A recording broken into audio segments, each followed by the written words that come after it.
10 বছর পর বড় ডাক্তার হয়ে সূর্যর মুখোমুখি হলো রূপা। হ্যাঁ বন্ধুরা, আমরা এমনটাই দেখতে পাবো অনুরাগের ছোঁয়া ধারাবাহিকের আগামী পর্বগুলোতে।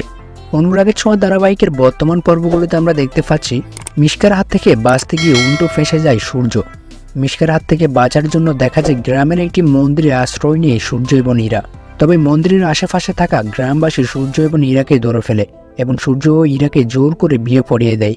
সকাল হতে ইরাকে নিয়ে আবারও যখন গ্রামে আসে সূর্য, তখন গ্রামের সবাই তাদের দেখে হই হুল্লোড় শুরু করে দেয় এবং খুব খুশি মনে ইরা এবং সূর্যকে বরণ করে নেয়, কারণ তারা দুজনেই যে বিয়ে করেছে।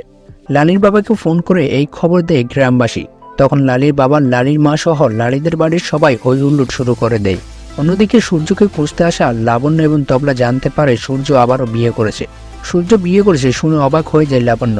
বিশ্বাস করতে কষ্ট হয় লাবণ্য, তার ছেলে যে আবারও বিয়ে করেছে এটি। অন্যদিকে প্রবীর বাবু, রূপা, দীপার মা সহ সবাই দীপাকে জোর করতে থাকে অর্জুনকে বিয়ে করার জন্য। তবে দীপা অপেক্ষায় থাকে লাবণ্য সেনের। দীপার বিশ্বাস লাবণ্য সেন ফিরবে তার ডাক্তারবাবুকে নিয়ে। তবে লাবণ্য ফিরে এসে সবাইকে জানায় সূর্য আরও একটি বিয়ে করেছে, সূর্য নতুন করে সংসার করেছে। শুনে চমকে যায় দীপা, চমকে যায় রূপা সহ সবাই। পরে সবার অনুরোধে বাধ্য হয়ে অর্জুনকে বিয়ে করতে রাজি হয় দীপা।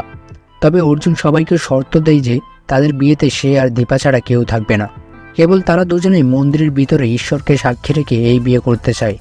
এরপর দেখা যায় সিঁদুরে রাঙা সিঁথি নিয়ে অর্জুনের সাথে বাইরে এসে হাজির হয় দীপা। দীপা অর্জুনকে দেখে খুবই খুশি হয় সবাই। এরপর কেটে যায় 10টি বছর, বড় হয়ে যায় সোনা রূপা। বড় হয়ে ডাক্তার হয়ে একদিন সূর্যর মুখোমুখি হয় রূপা। রূপাকে দেখে চমকে যায় সূর্য।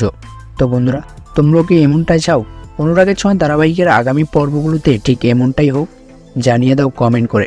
বাংলা ধারাবাহিকের সব আপডেট সবার আগে পেতে এক্ষুনি সাবস্ক্রাইব করুন আমাদের চ্যানেলটি।